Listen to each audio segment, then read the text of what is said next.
कोष इत्यादि नष्ट हो गए थे। उक्त अग्निकांड से विद्यालय के 7 वर्ग कक्ष भी नष्ट हो गए थे। वर्तमान में इसके अलावा 7 वर्ग कक्ष उपलब्ध हैं, जिसमें छात्र छात्राओं का पठन पाठन कराया जा रहा है। लेकिन माननीय सदस्य का कहना सही है कि आग लगने से विद्यालय और विद्यालय के उपस्कर नष्ट हुए थे, उसके बारे में प्राक्कलन तैयार कराकर उसकी मरम्मती और आगे की कार्रवाई की जाए। अध्यक्ष महोदय, माननीय मंत्री जी से आग्रह होगा मेरा कि वो रिपेयरिंग करने लग नहीं है, कारण कि वो जो असामाजिक तत्व नहीं बल्कि एक दिमाग जिसका गड़बड़ था, उन्होंने आग लगा दिया, लग गया, नष्ट हो गया है पूरा विद्यालय। मेरा आग्रह होगा उसमें भवन की आवश्यकता है और स्कूल बहुत पुराना है, इसलिए आग्रह होगा कि उसमें भवन निर्माण कराने की व्यवस्था की जाए। श्री कुमार सर जी पूरा पूछिए। हुआ है 2010 में आप तो आग्रह उन्होंने सुना। 2010 में माननीय मंत्री जी ने जवाब दिया है हुजूर कि 2010 में स्वीकृत हुआ है। हम आपके माध्यम से जानना चाहते हैं कि 2010 में हो गया, 2025 तक बन जाएगा क्या?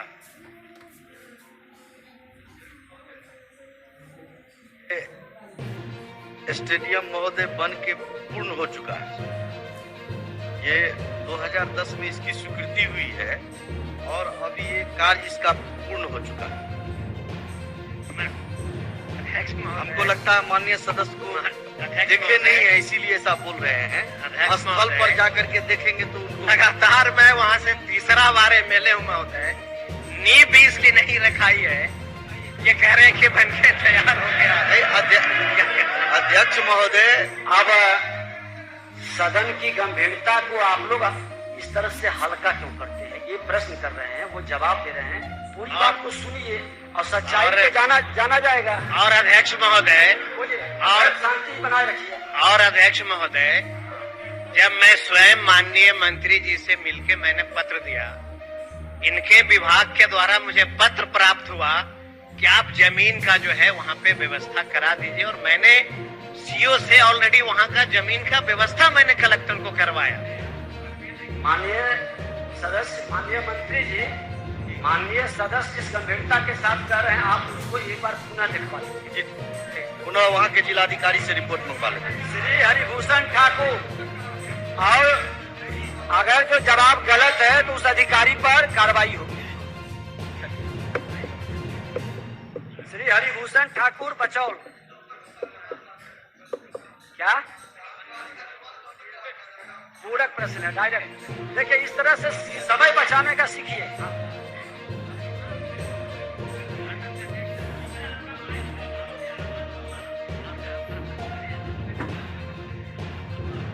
महोदय, ध्यान इनका नहीं है। महोदय, इसमें हमने बताया है कि हमने निर्देश दिया है कि इसके संबंध में 4 दीवारी निर्माण के लिए आवश्यक कार्रवाई की जाए। इसके अलावा भी महोदय विकल्प है जो माननीय सदस्य को मैं बताना चाहता हूँ कि इन विद्यालयों के पास अपने कोष में भी राशि उपलब्ध है। जो मुरलियाचक बिस्फी का है उसके कोष में 9,13,000 रुपए है। इसी तरीके से सिंघासो वाला जो स्कूल है उसके 2,45,000 रुपए उसके कोष में है। तो तत्काल अगर तुरंत आवश्यक है, अभी तो हमने बताया है कि इधर से होने में तो थोड़ा वक्त लगेगा। अगर माननीय सदस्य चाहे तो इस कमेटी के जिसके माध्यम से ये काम होता है वही अध्यक्ष होते हैं, वहाँ से करा ले सकते हैं। नहीं तो अपने जो निधि है मुख्यमंत्री क्षेत्र विकास योजना की, उससे भी करा सकते हैं। आप बैठ जाइए, अभी प्रश्न कर रहे हैं उधर। ठीक है। श्री विद्यासागर केसरी,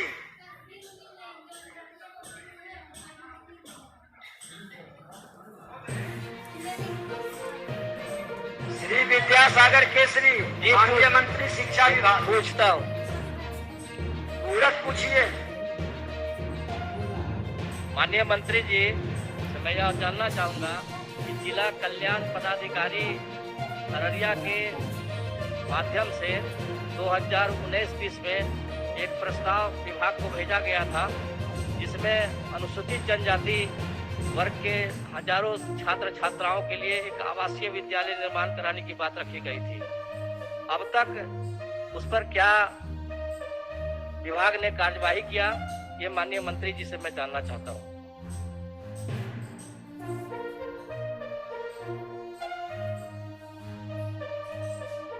महोदय,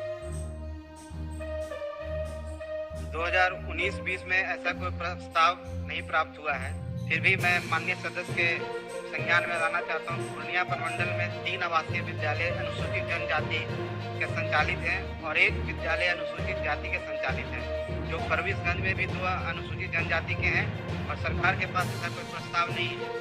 और 4 विद्यालय पूर्णिया प्रमंडल में चल रहा है। माननीय अध्यक्ष महोदय, हम समझते हैं कि सारे छात्र आवासित होकर के वहाँ ध्यान शिक्षा दें। माननीय मंत्री जी, ये हम लोग वहाँ 6 एकड़ जमीन जो है आवासीय विद्यालय के लिए जो है जिला कल्याण पदाधिकारी को दिखलाए थे और 6 एकड़ जमीन उनको जो है हम लोग मुहैया करवाए थे 2019-20 में। बावजूद उस इलाका में, अररिया जिला में, एक भी आवासीय विद्यालय जनजातियों के लिए नहीं है और वहाँ के गरीब बच्चे बाहर जाके पढ़ने के लिए जो है किसी भी स्थिति में नहीं है।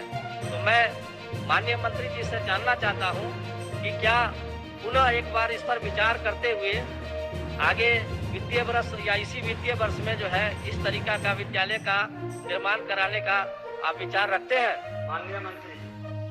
माननीय अध्यक्ष महोदय, माननीय सदस्य के जो इच्छा है और जो उन्होंने प्रश्न किया है, मैं उनके पूरी प्रति निष्ठा रखता हूं और मैं कोशिश करूंगा अपने विभागीय पदाधिकारी से बात करके अगर ऐसी कुछ प्रोबेबिलिटी होगी तो पुनः हम लोग को बहुत खुशी होगी कि वहाँ चलिए, बहुत सकारात्मक जवाब दिया है। धन्यवाद माननीय मंत्री। श्री हरिभूषण ठाकुर।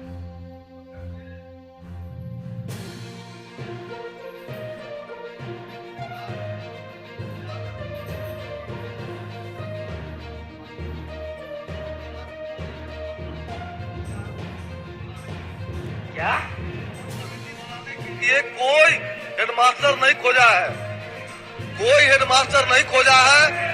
मैंने बार बार टीओ को कहा। एक मिनट माननीय सदस्य, ये अभी पूरा पूछ भी नहीं रहे हैं आप। सेम ये का प्रश्न ही सेम के लायक है क्या?